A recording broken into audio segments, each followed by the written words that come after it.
Après 2002, Banfora renoue avec 7 événements phares entre paysans et autorités politiques du Burkina. Acte 2 des journées nationales du paysan. Ce matin, le président du Faso est arrivé à Banfora où il a pu entre autres visiter la foire des JNP.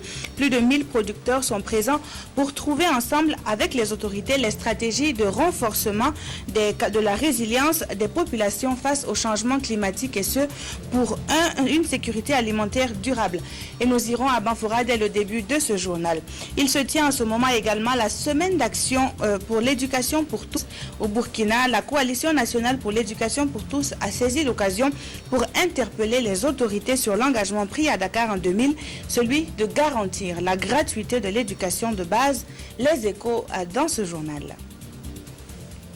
Mesdames, Messieurs, bonjour et merci de suivre le 13h15 de la télévision du Burkina. Depuis hier, Banfora est donc le point de convergence des acteurs du monde agricole avec en première ligne les producteurs. Les journées nationales du paysan se sont donc ouvertes et c'est la 16e édition. Et tout de suite, nous retrouvons Sanoa Christine Koulibaly à Banfora.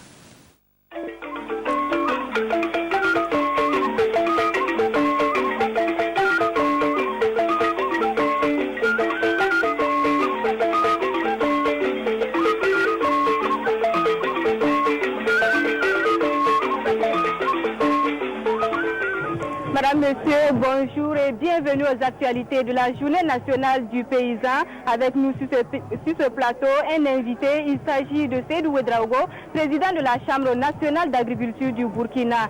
Mais avant de revenir à lui, il faut dire que le président du Faso est arrivé ce matin à Banfora et c'est un accueil particulier que lui a réservé la population, curieuse et fière de recevoir le couple présidentiel dans sa ville. Des réactions au micro de Maïmouna Traoré.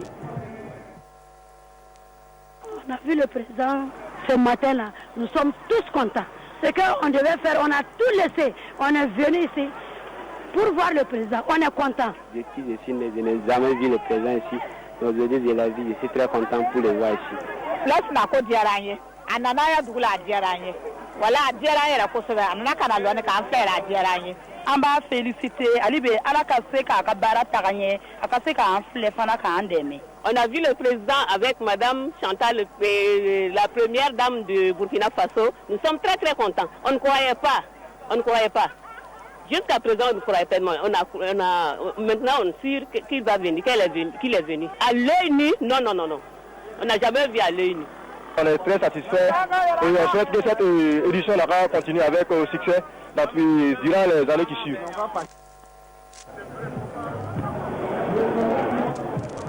Toutes les régions du Burkina sont représentées ici à Banfora, chacune avec ses préoccupations, des préoccupations qui vont de la problématique de la subvention des intrants à la maîtrise de la météo, en passant par la disponibilité des semences améliorées. Quelques préoccupations sont recueillies par toujours Maïmouna Traoré.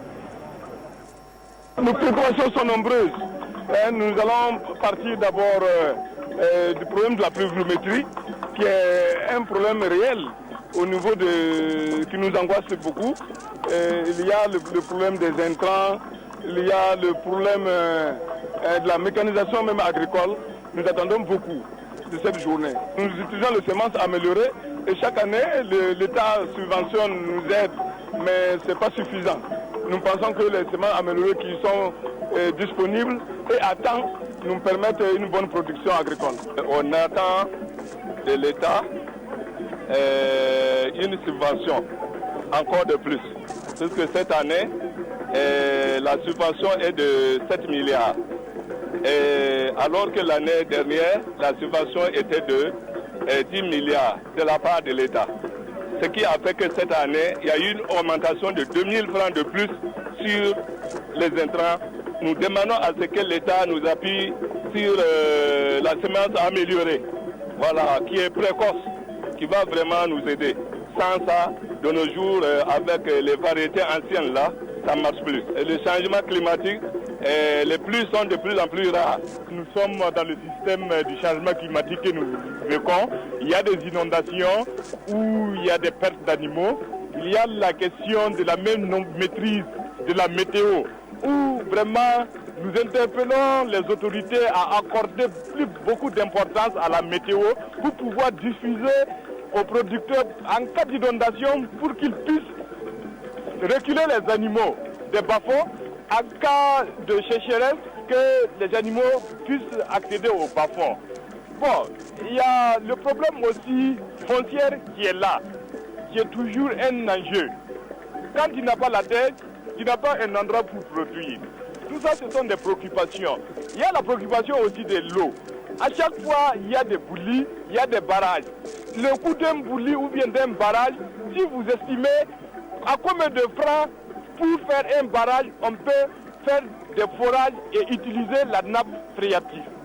Donc, tout ça là, ce sont des adaptations que nous voulons soumettre aux autorités pour qu'ils puissent savoir davantage comment est-ce que nous pouvons vraiment voir comment on peut s'adapter face au changement climatique. On a eu beaucoup de difficultés avec nos abeilles, parce qu'il y a eu des ruches qui sont tombées, qui ont eu des maladies. La production du miel n'a pas été ça comme aux années de 2010-2009. Bon, nous attendons de l'État dans ce sens, moins quand même un peu du conseil, des sensibilisations avec nos populations pour les produits, comme on appelle ça, les insecticides, pour les producteurs du coton, quand même un peu comment dirais-je, un peu de sensibilisation pour quand même avoir une bonne production des années à venir. Nos préoccupations, c'est l'eau. À cette période, il y a sur les masses, c'est arrivé. Donc on a des difficultés. On veut des barrages, faire des reboisements suffisants pour qu'on puisse avoir suffisamment la plante à notre niveau, pour que l'activité puisse bien démarrer. Alors, Monsieur Ouedraogo, nous venons à vous. Vous venez d'écouter quelques préoccupations des producteurs en 16 ans d'édition de la journée. Est-ce que vous n'avez pas l'impression que ce sont les mêmes problèmes qui reviennent chaque année? Oui, je vous remercie. Je vais dire à ce propos que ça fait la 16e fois qu'on se rencontre. Effectivement, le problème, les mêmes propos reviennent, mais à des degrés différents. C'est-à-dire que chaque année, quand même, on arrive à parfaire certains problèmes. Et chaque année, il y a, vous savez que le monde rural est changeant, comme le climat change. Donc, à chaque fois, on essaie de perfectionner. Seulement, ce que nous aimons au niveau de cette rencontre, c'est que c'est la seule fois où tous les producteurs peuvent se rencontrer en un seul lieu. Donc il y a d'abord un échange entre les producteurs eux-mêmes. Ça, c'est le premier avantage. Et deuxièmement, nous discutons d'un thème d'ordre général national. Ça, c'est le deuxième avantage parce que, comme vous savez, les chambres régionales d'agriculture sont des chambres régionales, donc indépendantes, qui traitent de la région. Mais ici, nous avons l'occasion de traiter les problèmes d'ordre national, même d'ordre sous-régional. Monsieur Ouedraogo, est-ce que vous avez le sentiment que les choses avancent au niveau du monde rural quand on écoute ces préoccupations-là? Oui, bon, disons que ça avance, mais c'est une grosse machine. C'est une grosse machine pour le faire avancer à la vitesse que nous voulons. Vraiment, c'est un peu difficile. Mais seulement, nous pensons qu'à travers la GNP, beaucoup de choses sont corrigées au fur et à mesure que nous avançons. Donc, vraiment, nous ne pouvons pas, c'est pas perceptible, mais quand même, nous sentons nous-mêmes qu'il y a un début de commencement. Voilà, il y a des programmes tels que le programme des 100 000 charrues. Alors, quel est votre regard sur ce programme-là? Bon, ce programme, c'est l'un des programmes les plus importants pour nous, parce que vous savez que sur les 80% de la population rurale, près de 60 paysans utilisent toujours les dabas. Donc il faut d'abord, c'est une étape, il faut passer par les charrues et aussi, vous n'oubliez pas qu'il y a la mécanisation, la mécanisation agricole par les machines, les tracteurs aussi, qui sont aussi un autre volet. Mais nous pensons que c'est un volet très capital et il faut passer par là. 100 000 charrues, si on arrive à le livrer, ça fait déjà quelque chose de plus. Parce qu'au moins au niveau des villages, on perçoit quand même qu'il y a un changement. Rares sont les gens aujourd'hui qui utilisent la main là-bas pour... Voilà, il y a également des pôles de croissance, on a Bagré, on a Samandeni qui est en chantier. Alors est-ce que vous pensez que ces projets-là sont porteurs pour la paysannerie? Est-ce qu'elle ne sera pas à la merci des agro-businessmen qui commencent à s'implanter dans diverses régions? Bon, disons que nous aussi, nous partageons les mêmes inquiétudes. Ce que je peux dire, c'est qu'effectivement, il y a une affluence de l'extérieur qui s'accapare un peu des terres. Et donc, nous voulons quand même mettre un frein à ça et inciter les producteurs à venir exactement comme ils l'ont fait dans les temps passés, dans les années 70, en se déportant vers Banfora, vers les sites où l'État avait aménagé. Donc, c'est un appel qu'on lance à la population, aux agriculteurs, parce que vers chez nous, le nord et le centre, il n'y a pas de terrain. Donc, nous exhortons les gens de venir vers le pool Bagré pour pouvoir Mais quelles seront les conséquences sur la paysannerie qui n'a pas suffisamment les moyens pour concurrencer avec ces agro-businessmen-là? Est-ce que ça ne va pas jouer sur leurs activités s'ils sont dépourvus des terres qu'ils exploitent? Oui, c'est sûr qu'il y a un... Mais nous allons mettre des canevas. Parce que les gens qui vont prendre... Justement, c'est ce qu'on va expliquer au président du Faso. Les gens qui vont prendre les terrains, s'ils n'arrivent pas à les mettre en exploitation, ils doivent payer des taxes chaque année. S'ils peuvent payer les taxes sur les terrains chaque année et ne rien faire, mais tant mieux. Mais donc, c'est quand même pas mettre des mécanismes pour que quand même on ne puisse pas cette anarchie que nous constatons dans la récupération des terres, que ça s'arrête et que ce soit vraiment des acteurs prêts à travailler qui récupèrent les terres. Parce que nous aussi, ça nous aide. Il y a les petits agriculteurs, il y a les grands qui peuvent faire tâche d'huile sur les petits. Okay. Merci M. Ouedraogo d'avoir accepté notre invitation. Vous restez pour découvrir avec nous un producteur qui fait parler de lui dans le Oué. Il s'agit de Abou Ouattara. Il est cotonculteur, mais également arboriculteur et pisciculteur. Son portrait avec Karim Sissé. Il s'appelle Abou Ouattara. Ce producteur basé à Missidougou, localité située à une cinquantaine de kilomètres de Bobo-Dioulasso, est plus connu dans la production du coton. Mais attention, Abou Ouattara n'est pas que cotonculteur. Il possède un troupeau de 60 têtes de bœuf, un verger de plus de 300 pieds d'anacadier et une centaine de ruches. Au niveau de mon exploitation, j'ai 12 hectares d'anacarde. Au niveau de l'agriculture, j'ai fait cette année 13 hectares de coton. Au niveau du maïs, j'ai fait 9 hectares de maïs, 3 hectares de soja, 3 hectares d'anacarde, 3 hectares d'arachide. Pour ce qui concerne les animaux, j'ai 60 têtes de bœufs, environ 50 têtes de bovins, les petits ruminants, les moutons, c'est-à-dire. Je fais aussi de l'apiculture.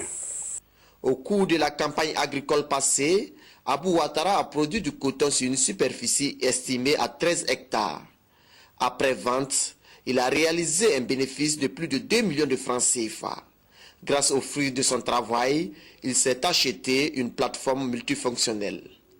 Abou Ouattara exploite ses superficies avec ses 2 femmes et ses 3 enfants. De temps en temps, il a recours à des contractuels. Mais ces dernières années, il est confronté à un problème de main-d'œuvre. La difficulté, comme je vous l'ai dit, il y a un problème de main-d'œuvre. Durant ces années-là, avec l'orpaillage, les gens tendent vers l'orpaillage. Donc, ils ne veulent pas appuyer le monde, ils ne veulent pas s'engager dans l'agriculture, puisque selon eux, il est plus facile d'avoir de l'argent au niveau de l'or. En dehors du manque de main-d'œuvre, il doit faire face aux effets néfastes des changements climatiques. Et là, Abou Ouattara a sa manière de gérer les choses. Au niveau des changements climatiques. Ok, voilà, vous venez de voir les images, c'est l'arrivée du président du Faso, ici au pied-à-terre du gouverneur de la région des Hauts-Bassins. Voilà, vous allez voir les images. Il est accueilli par une troupe traditionnelle de la place.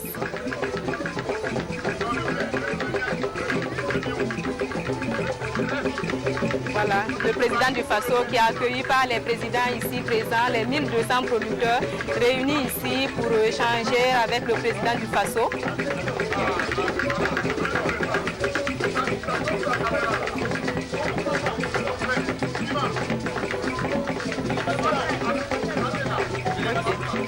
Ok, voilà, et dans la région nous revenons dans la région des Cascades où la filière anacarde suscite d'espoir dans le monde rural, étant à supplanter la filière mangue. Si l'essentiel de la production est destiné au marché international, des unités de transformation font de plus en plus leur apparition pour apporter une plus-value à la noix de cajou.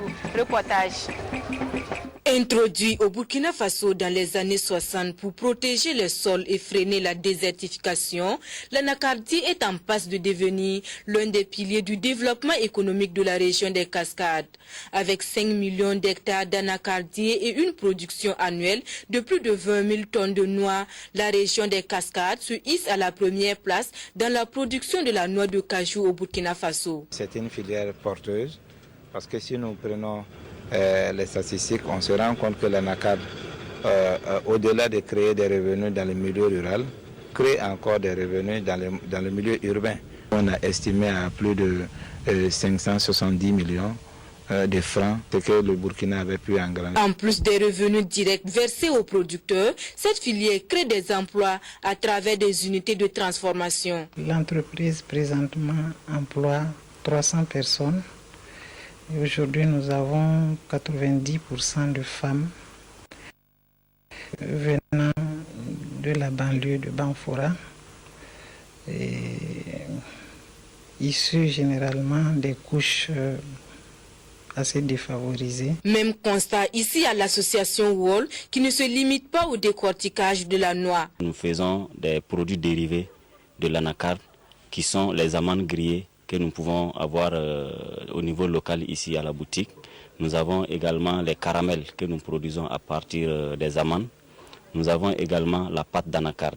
Mais cette transformation ne représente que 3 à 4% de la production nationale, le reste étant destiné au marché international. Les pays destinataires étaient essentiellement l'Inde, et puis il y a le Vietnam qui commence à acheter des noix chez nous aussi.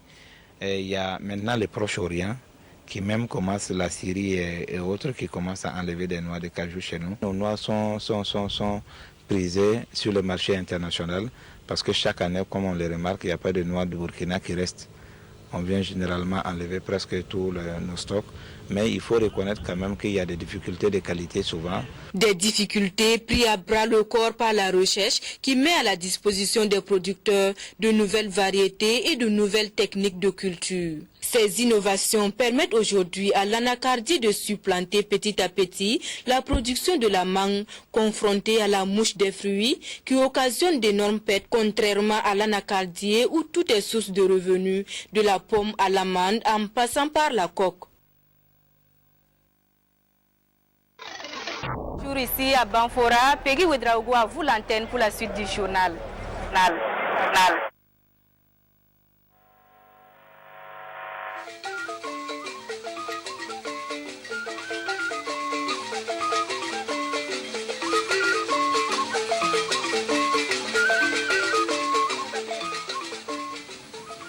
C'était donc la page spéciale et en direct des 16e Journées nationales du paysan. Retour à Ouagadougou et dans cette même lancée, nous parlons de niébé, très connu pour sa teneur en protéines afin de briser le cycle de la faim. Ce haricot est chaque année à l'honneur dans la province d'Oussourou. L'association initiatrice de la foire provinciale du niébé a décliné à la presse les enjeux de la 4e édition. Yolande Lombo. C'est une foire du niébé qui tiendra toutes ses promesses au regard des 1000 inscrits au concours de cette 4e édition qui a pour thème Femmes rurales et sécurité alimentaire. La sécurité alimentaire est un problème réel dans le pays et particulièrement dans la province du Sourou. Le fleuve et les plaines irriguées, c'est seulement dans 2 départements, 2 communes de la province. Donc le reste de la province souffre des problèmes de sécurité alimentaire. Face à la presse, la présidente de l'association Yé des femmes du Sourou dévoile le programme. La foire provinciale se veut annuelle et se tiendra à Djuroum, localité située à 7 km de Tougan.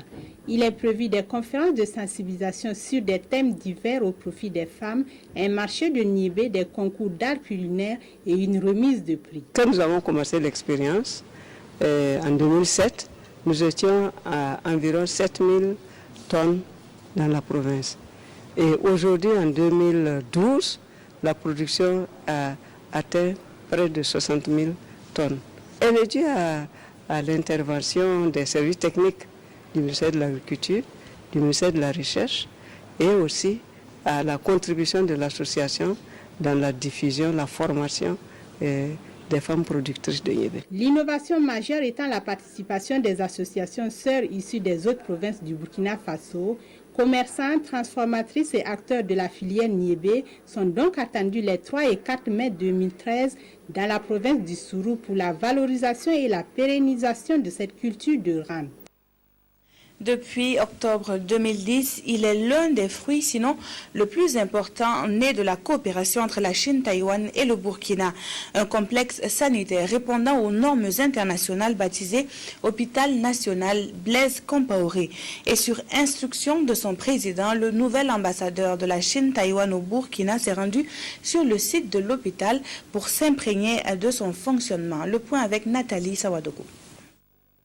Pour la 5e fois, l'ambassadeur taïwanais au Burkina Faso visite l'hôpital Blaise Compaoré, fruit de la coopération entre les 2 pays.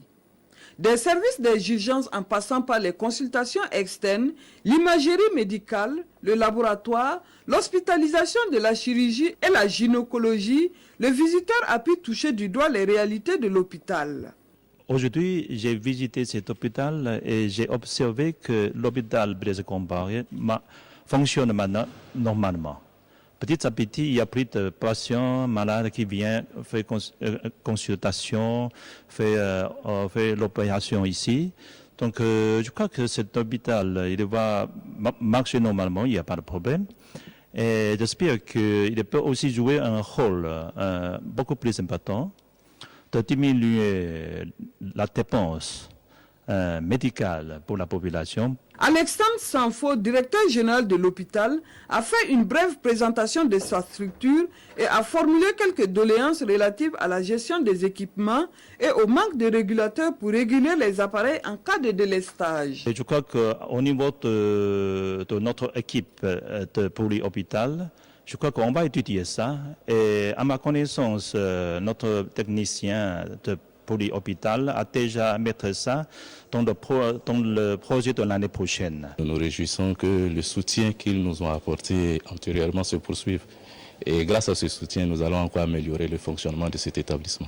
Inauguré le 25 octobre 2010, l'hôpital compte 335 agents de toutes catégories confondues. Les responsables envisagent d'ouvrir pour les mois à venir les services d'ophtalmologie, l'odontologie et surtout la traumatologie. Unis pour plus d'efficacité, c'est ce qui a justifié la fusion de 2 directions du département ministériel de l'économie et des finances. Désormais, la direction des marchés publics et celle des contrôles financiers ne font plus qu'un au sein de la direction générale du contrôle des marchés publics et des engagements financiers. Le premier forum de cette année s'articule ainsi autour de l'appropriation de cette nouvelle direction. Moumouni Soubeiga.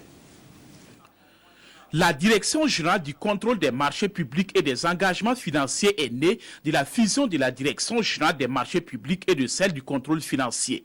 C'est une réforme voulue du département de l'économie et des finances pour plus d'efficacité et de cohérence.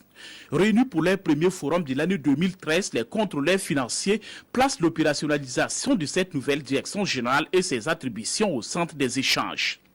Et en tant que nouvelle structure, nous avons de nouvelles attributions qui nous ont été assignées par la hiérarchie.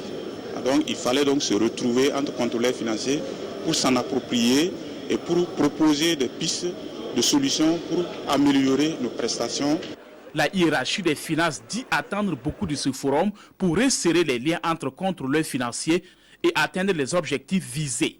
Qu'il y ait une bonne collaboration entre les acteurs et qui travaillent à réduire, trouver les voies et moyens pour réduire les délais du traitement des dossiers et qu'ensemble également ils puissent prendre l'engagement de faire de la DGCMF une famille et une administration moderne, efficace, transparente également.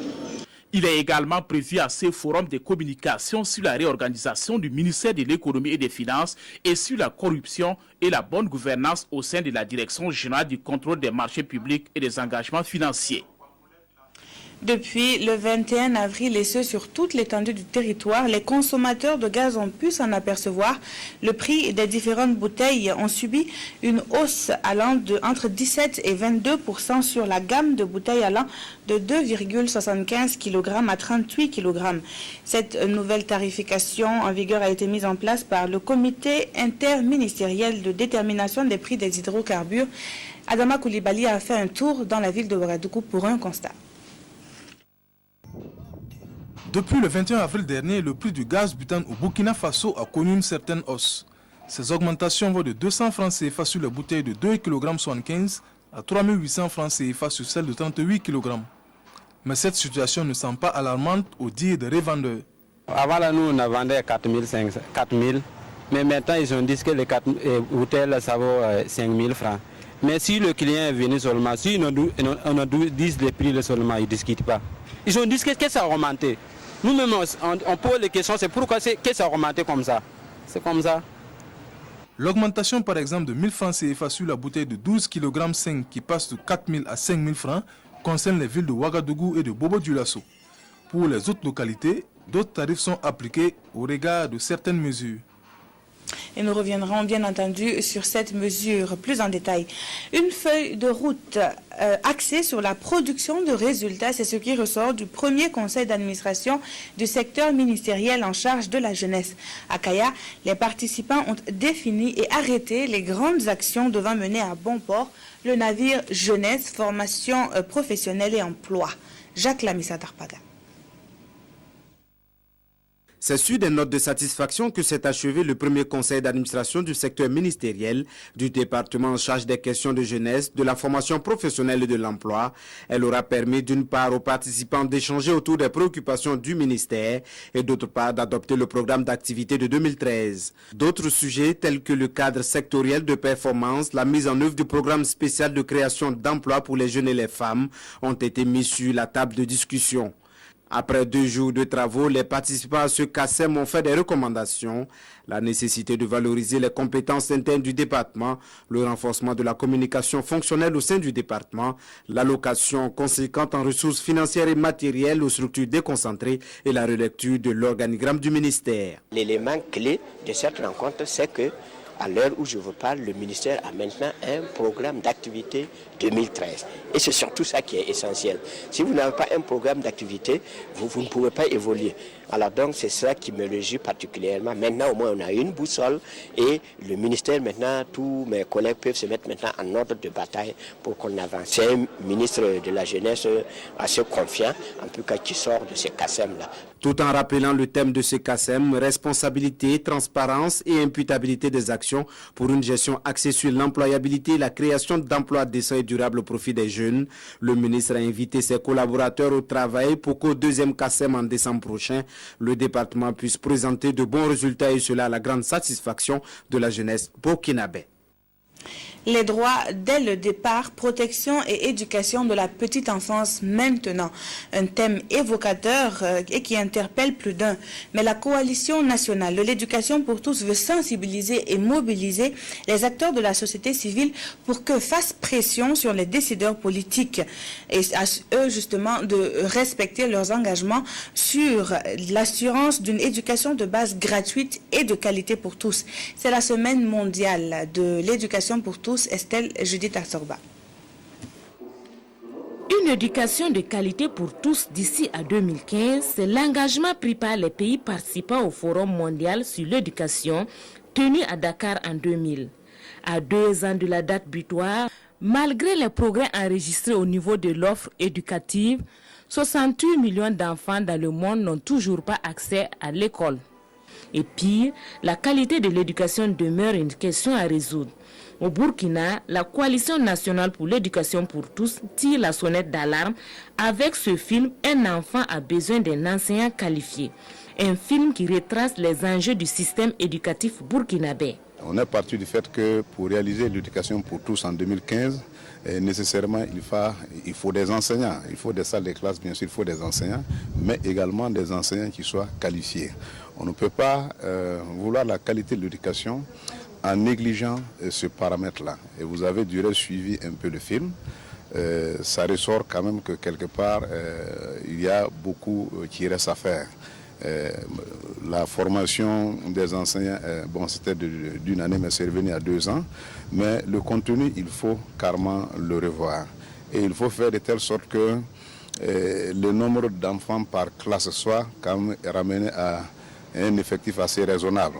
Il y a des difficultés. Un élève qui n'est pas assis, dans les conditions pour travailler assez raisonnablement, ça devient très difficile. Une démarche qui interpelle les acteurs du monde éducatif, les décideurs et tout naturellement le gouvernement sur cette question.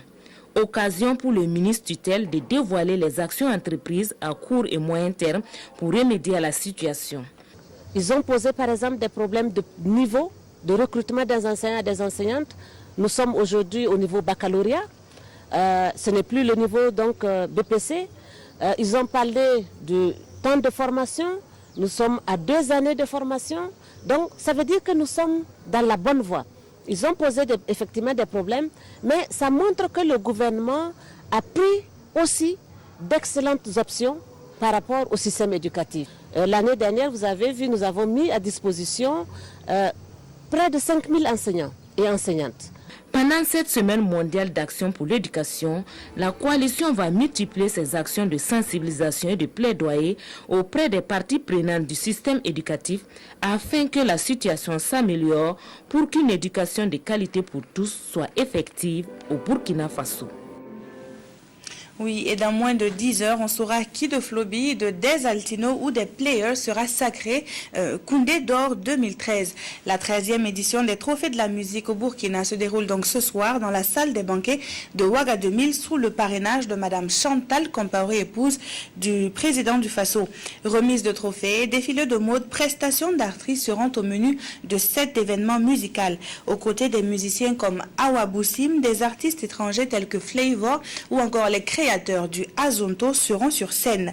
La place qui était vendue à 50 000 francs est depuis lundi dernier, plus de tickets n'est disponible. Il y aura donc du beau monde et on espère bien du beau spectacle ce soir. C'est la fin de cette édition. Merci de l'avoir suivi et merci de rester fidèle au programme de la RTB. Très bon après-midi à tous.